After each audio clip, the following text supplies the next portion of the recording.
Happy holidays from the American Hospital Association, and thanks for listening to the AHA's Advancing Health podcast. This is Tom Hederle with AHA Communications. Advancing Health will return with a new schedule in 2025, so be sure to look for new episodes wherever you get your podcasts. As we wind up 2024, we wanted to highlight some of our most listened to episodes from the past year. Our first installment will highlight two important conversations. First up, a selection from The Growing Role of Chief Wellness Officers in Healthcare, a discussion between Elisa Arispacochaga, AHA's Vice President for Clinical Affairs and Workforce, and Jonathan Ripp, Senior Associate Dean for Wellbeing and Resilience and Chief Wellness Officer of Icahn School of Medicine at Mount Sinai. Today, we're talking about the role of the Chief Wellbeing Officer, Chief Wellness Officer, depending on where you are. And John, you are, if not the second or third, one of the first Chief Wellbeing Officers in the country. So can you tell me just a little bit about yourself and your role and how you got there? Sure. Yeah. Thanks. Thanks for the opportunity. Thanks again. It's great to be with you and have this opportunity to chat. So that's correct. I am the Chief Wellness Officer here at Mount Sinai, New York City. I've been in this role coming up on 6 years. I am a practicing general internist. I originally came to Mount Sinai for residency training in internal medicine and have pretty much been here ever since, going on, over 2 decades now.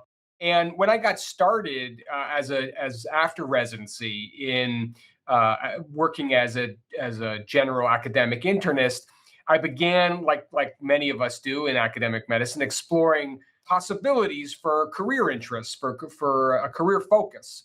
And it was around that time in the very early 2000s that I became interested in well-being, specifically of residents is where I got started, and specifically from a scholarly pursuit. I was sort of fascinated about the very nascent literature at the time and thought this might be something interesting to do, and really got started in that way. And so I began doing some small studies, and then as I grew my career, my academic focus, I began doing some multi-center studies. And probably around a dozen years ago or so, my interests kind of were following what was going on nationally. And a lot of us were starting to say, well, we don't want to just study a problem. We want to try to be part of the solution. And increasingly, healthcare systems, schools of medicine, and so forth recognized, okay, we've got a problem here, and we should do something about it. And it was around that time that I began working more closely with our Office of Graduate Medical Education, looking at the well-being of residents across our pretty large system we have. So I began as an administrative role addressing well-being in that group, in residents and fellows, and began as an associate dean and was in that role for a little while when about, 7 years ago or so now, I was approached by the dean of our School of Medicine, who really had the foresight to recognize that this was not going to be a challenge limited to any one group within the constituency of the School of Medicine. And it was right around the time that this idea of a chief wellness officer was being developed. Tate Shanafelt at Stanford typically gets credit for being the first. I was probably within the first 4 or 5. There's many now. There's probably 60 or 70. No, that's great. And I really do believe that a lot of this work really did start in looking at small groups and then expanding out and realizing, wait, if this group is experiencing this, maybe this other group is as well. And I know that's been part of your work and focus, is to understand in small slices where the challenges are, but then to take a look at that slice and say, okay, where else is this happening? So as you have really, been one of the definers of the role of a chief wellness officer, how do you explain it to people and how it fits into the organizational structure of the typical hospital? Yeah, it's a great question. One that I would say I deal with all the time, because part of the role actually is explaining to people who you are and what you do and why there's a need for you. And I think it still remains that there are those that recognize the importance, and there are the naysayers for sure. I will just say, by the way, in follow up to your previous comment, I think in addition to so part of the need for a chief wellness officer is to address the well-being concerns of a large group of individuals, and each health care system or school medicine is a little different in terms of the constituency that a chief wellness officer might be connected with. But ultimately, the healthcare professions and healthcare professionals are, we're all interconnected. We work, there's a very large amount of team-based care, right? And so, and similarly, we train our future healthcare professionals, our students and trainees in that context. You can't really pay attention to one group isolated from the other. The interconnectedness is key.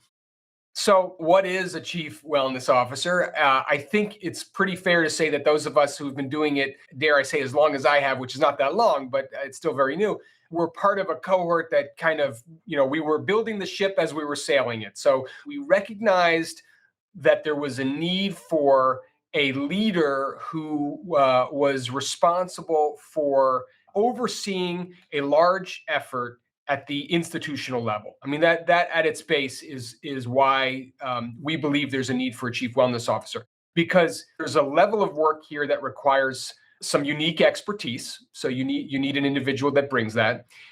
It's a volume of work that can't be absorbed in some other existing position. There's just too much of it. And it's distinct work. It's distinct from those other areas. Those principles, I think, underscore why there's a need for a distinct position. And that's, I think, what got a lot of us, those of us who had already developed some of the expertise involved, to be named in these positions in the early years. So that was kind of, sailing the ship, and we've been building it. And I do think I'd like to think that we're kind of at phase 2.0 now, where at least in broad strokes, we have a sense of what the core functions are of a chief wellness officer. And the way I describe those, and I do it regularly here, we are the individuals that bring the expertise that's needed to measure the problem, to really understand how do you take the pulse of how a given group of healthcare professionals and trainees are doing, and perhaps more importantly, how do you measure the drivers that are impacting how they're doing. And then you can't just gather information, you have to be able to disseminate it, and disseminate it in a meaningful, digestible fashion. So that's a critical part of the role, which I think is often not given enough attention. That we now know how to do surveys where we collect these data and understand the drivers. But there's a lot of data, so we need to be able to digest it and provide that to given stakeholders that are enabled to act on it in every healthcare system and school is a little different. We're all matrixed and there's lots of different leaders at different levels. But in the end, we need to deliver that information at the unit level, whatever you want to call that unit, because there's going to be variations. We need to be able to give that information to surgeons and primary care doctors and proceduralists, but also to trainees, to students, to residents. We need to break it down, slice and dice it, and give it to the leaders who can act on it in a way that's action oriented, that's solutions focused. The other big piece of what we do is we lead by influence, and we try to direct the development of solutions that we think might, and we've studied and we know are likely to have impact on those drivers that we identify. So measuring the data and the drivers, digesting and disseminating and providing it in a way to leaders so that they can act on it. And usually the last piece I should add is that a lot of us now are overseeing what we call well-being champions or directors. These are individuals embedded in and associated with a given unit. Next, a selection from how a rural health system continues to provide essential obstetric services. A chat between John Supplett, former Senior Director of AHA's Rural Health Services, and Julie Peterson, the recently retired CEO of Kittitas County Healthcare. For our listeners, Kittitas County Public Hospital District Number 1, also known as Kittitas Valley Healthcare, provides care to Kittitas County and surrounding areas in central Washington state. KVH includes a 25-bed critical access hospital and provides care through clinics and specialty services in upper and lower Kittitas County. Julie, we're here to discuss how KVH has responded to a crisis to ensure continued access to obstetrical care in Kittitas County, Washington. How essential is obstetrics to your community? We know from our latest community health needs assessment that admissions for women of childbearing age is our number one admission to our hospital. So this would include deliveries as well as complications from deliveries and prepartum and postpartum issues.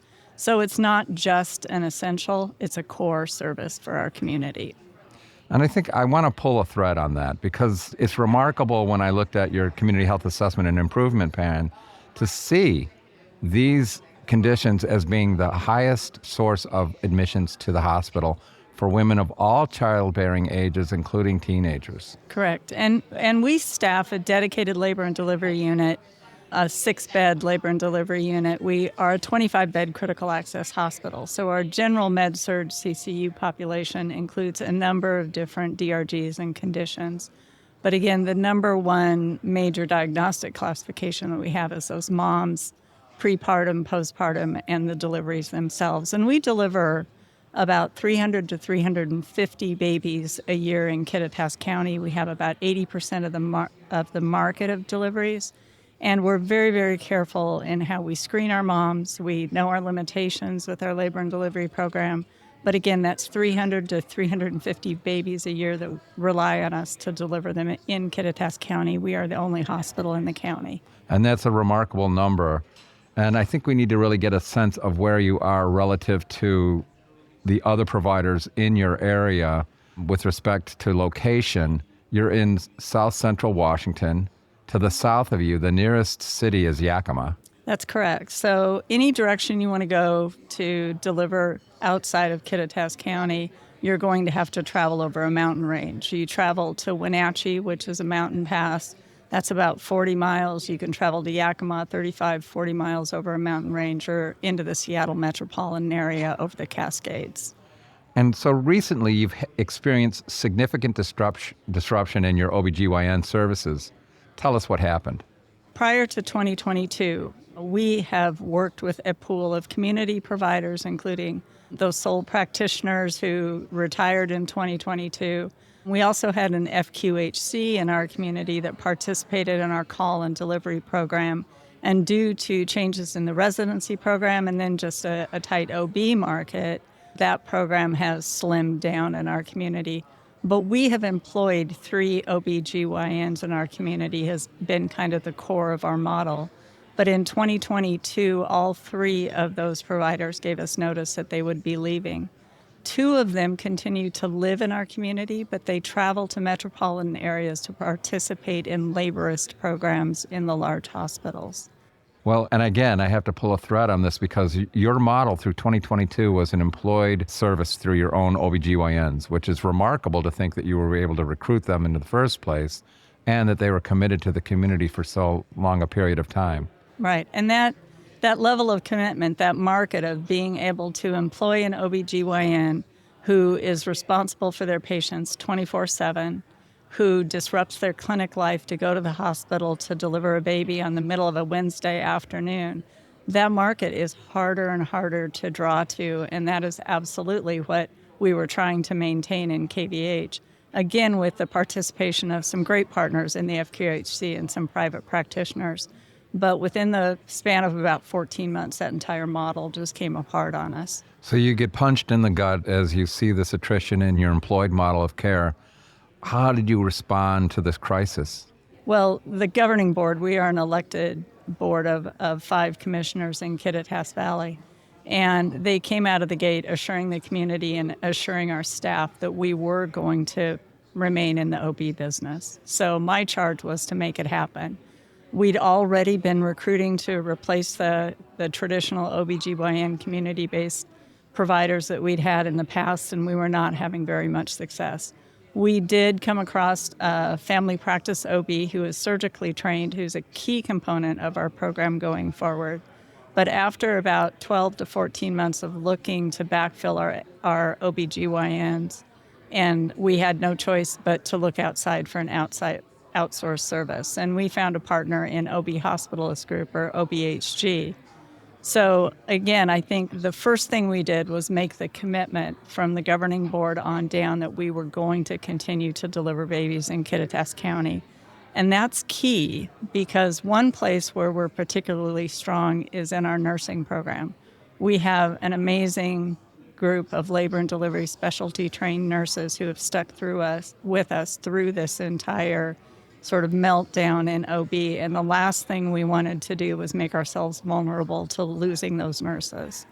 Well, and I'm going to share a couple of observations. First and foremost, that this is a public district hospital and that the board is committed to delivering babies to this community. That's absolutely correct. And that's at the core Right. of your mission. Right. That was never a question. And I think the way we see this is, again, our folks have been rigorous in determining who should deliver at KBH. We don't do high-risk deliveries. And when you take 300 to 350 moms who can deliver in a safe hospital environment and put them on the road over mountain passes or 35, 40-mile stretches, you take low-risk, comfortable births and you turn them into high-risk births. That was not acceptable at my board. And then the other observation is as we see hospitals drop obstetric services from their service components, I, again, reflect on the fact that as a public district hospital, your commitment to the community is at the core of what it is that you do. And in this particular, you're willing to take on this lost leader in order to make sure that there's access to safe care to the women that live there. And we see this service line also, at the core of this service line is labor and delivery and obstetrics. And that certainly is the biggest challenge in terms of continuing the service line. But it is bigger than that. We are a county of about 45,000 people, and we're a little bit unique in that we are growing as a sort of a long-distance neighbor to the Seattle metropolitan area. We are growing, and we're holding our own in terms of age. So we're not aging the way some rural communities are. So long-term, we need not only to be able to deliver our own babies, but we need to be able to take care of women generally in our community. The reproductive health needs of women, gynecological needs of women in our community are core to this as well. And if you can't attract OBGYNs, if you can't attract the nurses who care for women in the clinics and the hospital, you're going to lose your ability to take care of women generally and reproductive health specifically. Thanks for listening to Advancing Health. Please subscribe and rate us 5 stars on Apple Podcasts, Spotify, or wherever you get your podcasts.